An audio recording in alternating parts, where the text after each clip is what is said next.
nandito yung kaklase ko. Hello po, tita. Aba, si Samantha ba to?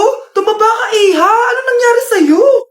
Ikaw nga lalo kang pumangit. Di naman ako nagreklamo, di ba? Palagi kasi masarap yung ulam namin, tita. Ganun ba? O siya, kumain na tayo dito, Iha. A few moments later. Babe, ano ba? Kumakain ako. Ikaw naman next. Iha, wala ka pa rin jowa hanggang ngayon? Wala ba nagkakagusto sa'yo? Ay, required na pala magka-jowa. Ikaw nga iniwan ng asawa, di ba? Study first mo kasi ako. Sus, narinig ko na yan, Iha. Anay, ano pong luto to? Tinola yan, anak. Di ba ang sarap? Ako pa ba? Ay, tinola pala to, tita. Akala ko kasi sinigang ang asim eh. Walang yatong batang to ah. Ganun ba? Baka kasi di ka pa nakatikim ng masarap na tinola. Kain muna tayo. Ay, masarap po talaga magluto yung nanay ko. Kapag nagluto yun, lasang tinola talaga. Aba, sinasabihan mo ba ako hindi marunong magluto? Sinabihan mo nga ako mataba? Kumalma kayo. Maldita! Mapanlait! Walang modo! Ang baho ng hininga mo! Tumigil na kayo!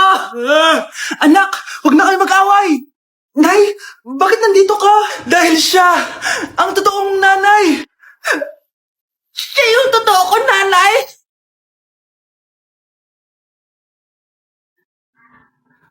Hello po, ma'am. Ang ganda naman po ng bahay niyo. Sino yan, Nay? Hello po. Anak, ito nga pala si Bebang. Bagong katulong natin dito. Siguraduhin mo lang na magaling ka, ha? Dahil ayaw ko sa lahat, yung tatanga-tanga. Opo, ma'am. Ayusin ko po yung trabaho ko. Sige na, mag-umpisa ka na maglinis. Sige po. Di ko talaga gusto yung bago namin katulong dito. Nakakainis yung mukha niya. Ano yun? Ano ba yan? Unang araw pa lang dito, may nabasag ka na agad? Sorry po, ma'am. Tatanga-tanga kasi maglinis. Di mo ba alam na 1,000 pesos ang isa niyan? Linisin mo na yan! At wala ka sweldo na 3 araw, ha? Dahil wala ka naman pambayad niyan. Ganito nyo pala tinrato ang nanay ko. Kumanda kayo. Bebang! Gawin mo nga ako ng kape. Ma'am, eto na po yung kape niyo. Ano ba yan? Bakit malamig na to? Gusto mo tapo ko to sa mukha mo, ha? Sorry po, ma'am. Gawin mo ako ulit ng bago. Baka na pang magawa ko sa'yo. Sige po, gagawa na lang po ako ulit ng bago. Pakatanga. Ma'am, eto na po yung mainit niyo pong kape. Sa susunod, huwag kang tatanga-tanga kung ayaw mo mawala ng trabaho. Bebang! Kuhaan mo nga ako ng tubig dito. Eto po, ma'am, yung tubig niyo. Di ka na nga. Yung makita pagmumukha mo. Sakit ng tiyan ko.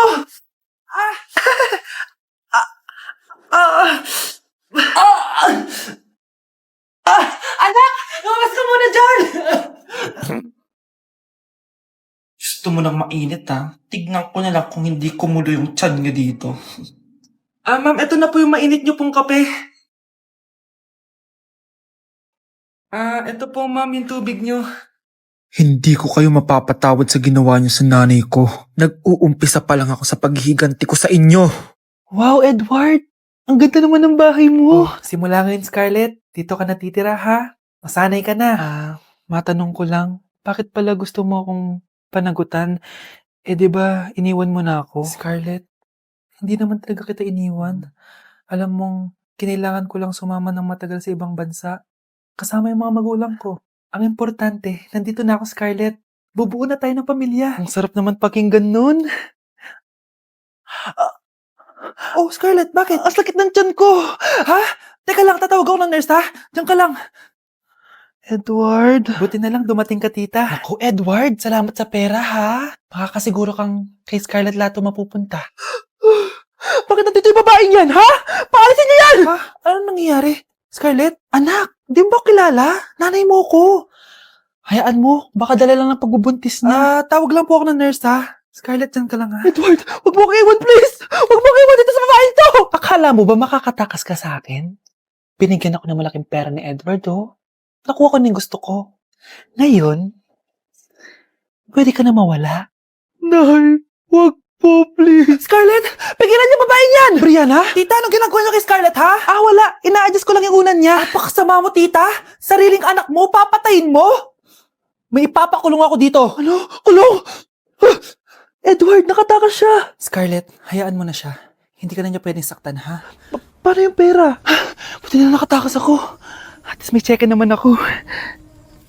Nasaan na yun? Nasaan na yung cheque? Ito, naiwan niya. Thank you, Edward. Masaya ako para sa inyo, ate. Scarlett, Brianna, hanggat nandito ako, paprotektahan ko kayong dalawa. Wow! Gising na siya! Ang pala mo nandito sa bahay. Nay, wag ngayon please. Alam mo, bilib din ako sa'yo eh. Wala na nga tayong makain, nagpabuntis ka pa. Buti pa yung anak ni Rosa, pag-aaral ay natupag. Nakakawalang gana. Yan, umalis ka. Diyan ka magaling. Kasalanan mo to! Sinira mo yung future ko! Ate, please, tigilan mo yan. Walang kasalanan yung bata. Hindi! Dahil dito, galit sa akin si nanay. Kaya dapat mawala na to! Ate, wag! Ate! Anak, kain ka na oh. Nay? Sorry anak ha sa mga sinabi ko. Hayaan mo, babawi ako sa'yo ha.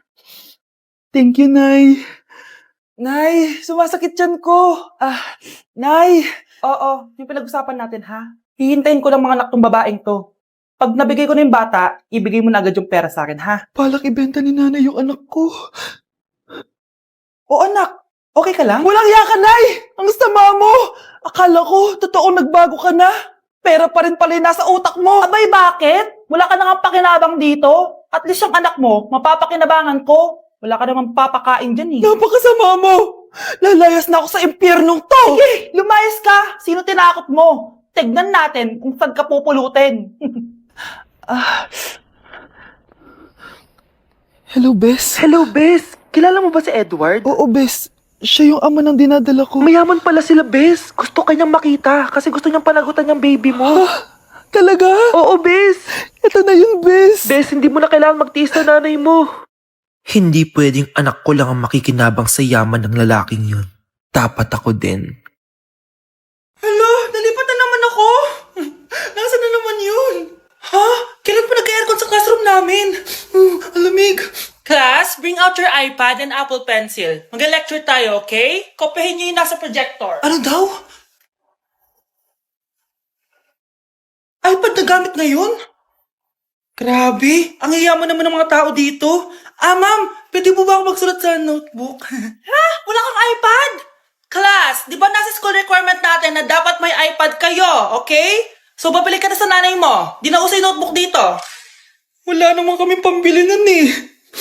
Oh, class, i-share nyo naman kung saan kayo pumupunta tuwing weekends. Ma'am, nasa Japan po kami tuwing weekends kasi malamig dun tapos may snow pa. Ma'am, sa Paris po kami. Nandun po kasi yung Eiffel Tower tapos sila mami po kasi mahilig mag-shopping dun eh. Lu, ang bongga naman ng mga to. Oh, ikaw Scarlett.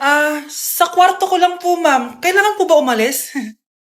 Hindi naman. Siguro mas gusto ni Scarlett yung nagpapahinga siya sa magandang kwarto niya. Class, magkukulak ako ng class funds ha? 1,000 each student lang. Ha? 1,000 yung class funds dito? Ma'am, card po yung mode of payment ko. Sure, patap na lang. Ayan, ma'am, ako din po card. Ayan, okay na. Wala na akong pera. Ma'am, pwede ba ako bumalik sa dati kong school? Ang yayaman kasi ng mga tao dito eh. Ay, ganun ba? O sige, i-drop na lang kita ha? O ito po ma'am, card na lang. National ID. Ikaw, Miguel, ayaw na kita lumalabas ng bahay, naiintindihan? Ano? At pwede ba? Huwag ka nasasama dun sa kaibigan mo hampas lupa na yun.